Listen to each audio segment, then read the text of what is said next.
सबसे पहले प्रोग्राम क्या होता है? प्रोग्राम होता है सेट ऑफ इंस्ट्रक्शंस होती है, ठीक है? रिटन फॉर्म के अंदर, लेकिन वो सिर्फ़ प्रोग्राम होता है। वो प्रोसेस कब बनता है?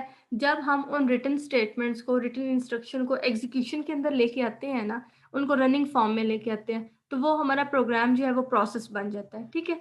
अब प्रोसेस डिफरेंट हो सकता है। हम कोई भी टास्क परफ़ॉर्म करने के लिए सिस्टम को दे सकते हैं या फिर सिस्टम के अपने प्रोसेसेस हो सकते हैं। उनको अब हम देखते हैं। तो इस चैप्टर के अंदर हम देखेंगे प्रोसेस का सबसे पहले कॉन्सेप्ट देखेंगे प्रोसेस होता क्या है? फिर इन अगर सिस्टम के अंदर मल्टीपल प्रोसेस हैं तो उनको शेड्यूल करना है, ठीक है? पहले किस प्रोसेस की बारी आएगी, दूसरी किसकी आएगी, तीसरी किसकी टर्न है, ठीक है? इस तरह से।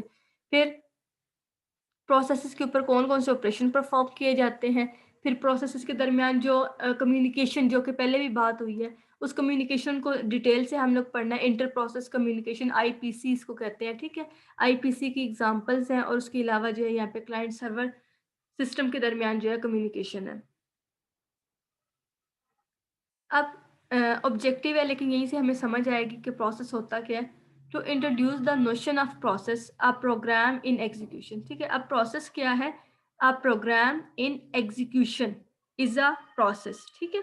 प्रोग्राम क्या है? खाली रिटन स्टेटमेंट्स है। जब वो रनिंग फॉर्म में चली जाएंगी, एग्जीक्यूशन में हो जाएंगी, स्टार्ट हो जाएंगी रन होना, तो वो क्या है? हमारा प्रोसेस बन जाएंगी which form the basis of all the computation, ठीक है? और यही भी हमारी बेस होती है, हमारी आगे जितनी भी कंप्यूटेशन हो रही होती है, उसकी यही बेस होती है कि हम प्रोग्राम को रनिंग फॉर्म के अंदर लेके जाएँ, फिर आगे कोई टास्क जो है वो परफॉर्म हो सकता है, ठीक है?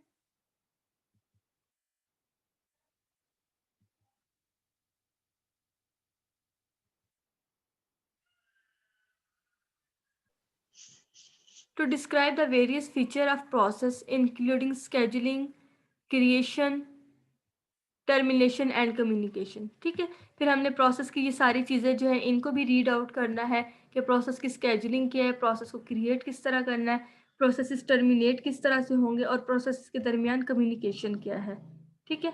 फिर वही है to explore inter process communication using a shared memory and message passing, ये दोनों मॉडल्स हमने पढ़ने हैं और उसके अलावा क्लाइंट सर्वर सिस्टम हमने पढ़ना है, ठीक है? अब चलते हैं प्रोसेस की तरफ। An operating system execute a variety of program, ठीक है? एक ऑपरेटिंग सिस्टम के अंदर डिफरेंट प्रोग्राम जो है वो रन हो रहे हैं। अब हमारे जो सिस्टम है वो खुद डिफरेंट टाइप के हैं। सबसे पहले तो इनको समझ लेते हैं। हमारे बैच सिस्टम भी होते हैं और टाइम शेयर सिस्टम भी होते हैं। बैच सिस्टम कौन से होते हैं?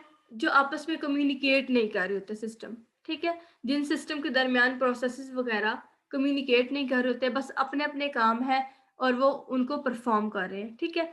उन बैच सिस्टम के अंदर हम प्रोसेस को जॉब भी कह सकते हैं, ठीक है? टाइम शेयर सिस्टम है, ठीक है? जहाँ पे उनके दरमियान शेयरिंग हो रही है, उनको जो है हम वहाँ पे हम अपने प्रोसेस को यूज़र प्रोग्राम भी कह सकते हैं और टास्क भी कह सकते हैं, ठीक है? ये सिर्फ़ टर्म्स बताई हुई हैं कि हम प्रोसेस को क्या-क्या कह सकते हैं। प्रोसेस को हम जॉब भी कह सकते हैं, हम टास्क भी कह सकते हैं, हम यूज़र प्रोग्राम भी कह सकते हैं, ठीक है? लेकिन मोस्टली जो आपकी ये बुक है, इसके अंदर जो है जॉब और प्रोसेस ये 2 टर्म्स यूज़ हुई हैं। तो मोस्टली हम लोग इसको प्रोसेस ही कहेंगे, ठीक है? ताकि क्लियर रहे हमारे पास। अब प्रोसेस क्या है? A program in execution process execution must progress in a sequential fashion, ठीक है? अब क्या है कि हमारा प्रोसेस क्या है? प्रोग्राम है इन एग्जीक्यूशन। तो जब हमारे प्रोग्राम की हमारे प्रोसेस की एग्जीक्यूशन होती है तो ये सीक्वेंशियल मैनर के अंदर होती है, एक सीक्वेंस से होती है, ठीक है? लाइन बाय लाइन हो रही होती है। हमारे प्रोसेस के मल्टीपल पार्ट्स हैं, ठीक है? एक प्रोसेस है, उसके कौन-कौन से पार्ट्स हैं वो हम देख लेते हैं। सबसे पहले है text section, the program code, ठीक है?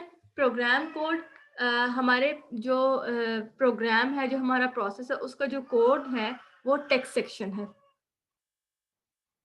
मैडम सबके माइकन म्यूट है, किसी का भी नहीं ऑन। अच्छा, शायद फिर मेरा ही आ रहा है बैकएंड से। आ रही है मैम। अच्छा, ठीक है। तो एक है टेक्स्ट सेक्शन, ठीक है? टेक्स्ट सेक्शन के अंदर क्या है, हमारा जितना भी कोड होगा, वो आ जाएगा सारा। दूसरा है प्रोग्राम काउंटर, इस टर्म को लाज़मी समझिए। प्रोग्राम काउंटर क्या होता है?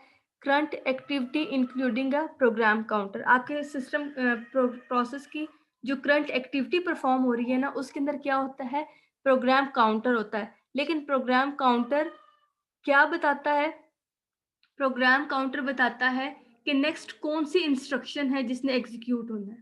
ठीक है। तो प्रोग्राम काउंटर के अंदर क्या है, आपके प्रोग्राम को ये काउंट कर होता है, ये बताता है कि नेक्स्ट कौन सी इंस्ट्रक्शन है जहाँ से आपके प्रोग्राम ने एग्जीक्यूट होना है। ठीक है, उस नेक्स्ट इंस्ट्रक्शन की लोकेशन जो है वो बता देता है कि यहाँ से जो है इसने एग्जीक्यूट होना है। ठीक है, प्रोसेस रजिस्टर्स। स्टैक क्या होते हैं, स्टैक के अंदर आपका जो है जितना भी प्रोसेस के एग्जीक्यूशन के दौरान टेम्परेरी डाटा होता है वो सारा यहाँ पे पड़ा हुआ होता है। ठीक है, स्टैक के अंदर फंक्शन के जो पैरामीटर जो रिटर्न होने हैं, रिटर्न एड्रेस होता है, ठीक है, लोकल वेरिएबल्स होते हैं, वो सारे कहाँ पे आते हैं, आपके स्टैक के अंदर। डाटा सेक्शन के अंदर आपके ग्लोबल वेरिएबल आ जाते हैं। ठीक है, उसके अलावा हीप है। हीप के अंदर क्या है, ये डायनामिक मेमोरी एलोकेशन और डी एलोकेशन के लिए यूज होता है। ठीक है, कि हीप का जो मेमोरी एलोकेशन का स्टाइल है वो कोई फिक्स नहीं है, स्टैटिक, कि इतनी मेमोरी आपने जितनी लेनी थी उतनी आपको एलोकेट कर दी। हीप में क्या होता है कि रन टाइम पे जब आपका प्रोग्राम एग्जीक्यूट हो रहा है, जितनी आपको मेमोरी रिक्वायर्ड है, जितनी आपको चाहिए उतनी आप एलोकेट कर लेते हैं। जब फिर आपको वो मेमोरी आपको नहीं चाहिए होती, आप उसको डी एलोकेट कर लेते हैं। ठीक है, वो वापस जो है मेमोरी ब्लॉक के अंदर चली जाती है। ठीक है, तो ये सारे जो है आपके प्रोसेस के पार्ट थे, text section, program counter, stack, data section और हीप। ठीक है, ये आपके प्रोसेस के पार्ट थे। अच्छा, अब पैसिव और एक्टिव एंटिटी ये क्या है? Program is a passive entity stored on a disk, means executable file, and process is a active entity। क्या मतलब है इसका? Program is a passive entity. Program जो हमारी पैसिव एंटिटी है, एक्टिव नहीं है, क्योंकि ये रनिंग फॉर्म में नहीं होता। ठीक है, लेकिन ये एग्जीक्यूटेबल फाइल है, लेकिन अभी एग्जीक्यूट नहीं हो रही। प्रोग्राम है हमारा पैसिव एंटिटी। फिर जब हम अपने प्रोग्राम को एग्जीक्यूशन में लेके आएंगे, रनिंग फॉर्म में लेके आएंगे, तो ये हमारा क्या है, प्रोसेस जो है ये एक्टिव फॉर्म में आ जाएगा। ठीक है, एक्टिव एंटिटी हो जाएगा। पुरानी वाली बात है, लेकिन टर्म यूज की गई है पैसिव और एक्टिव। प्रोसेस क्या है हमारा, एक्टिव एंटिटी रनिंग फॉर्म में। प्रोग्राम क्या हमारा, पैसिव एंटिटी जो कि रनिंग फॉर्म में नहीं है। Program become process when executable file loaded into memory. ठीक है, प्रोग्राम जो है हमारा प्रोसेस कब बनता है, जब हम अपनी उन फाइल्स को मेमोरी के अंदर ले आते हैं रन करने के लिए, तो वो हमारा प्रोग्राम जो है वो प्रोसेस बन जाता है। Execution of program started via GUI, mouse click, command line entry और दिस और दैट। ठीक है, कि प्रोग्राम की एग्जीक्यूशन करनी है तो वो आप लोग जो है प्रोग्राम का जो आइकन है उसके ऊपर क्लिक करके भी कर सकते हैं, कमांड लाइन के अंदर उसका नाम दे के एंटर करके उस तरह से भी कर सकते हैं। ठीक है, डिफरेंट है। तो one program can be a several process, consider multiple user execute the same program. क्या मतलब है इसका, कि one program can be a several process, कि एक प्रोग्राम है लिखा हुआ, वो सिर्फ एक सेट ऑफ स्टेटमेंट एक प्रोग्राम है, लेकिन वो सेवरल प्रोसेसेस किस तरह बनेंगे कि उस प्रोग्राम को अगर मल्टीपल यूजर जो अपने सिस्टम के ऊपर एग्जीक्यूट करें इंस्टॉल करके, या फिर उस वैसे ही प्रोसेस को यूज करें, तो क्या है वो रनिंग फॉर्म के अंदर सेवरल प्रोसेस बन जाएंगे हर एक सिस्टम के ऊपर सेपरेट सेपरेट। ठीक है, यहाँ तक कोई मसला है तो बता दें, वरना क्लास का टाइम ओवर हो रहा है, फिर कल नया टॉपिक यहाँ से प्रोसेस स्टेट से हम कर लेंगे। ठीक है, ये प्रोसेस के पार्ट्स बताए हुए, स्टैक है, हीप है, डाटा है, टेक्स्ट सेक्शन है, वो है। यहाँ से यहाँ तक कुछ मसला है तो वो बता दें, कुछ पूछना तो वो पूछ लें।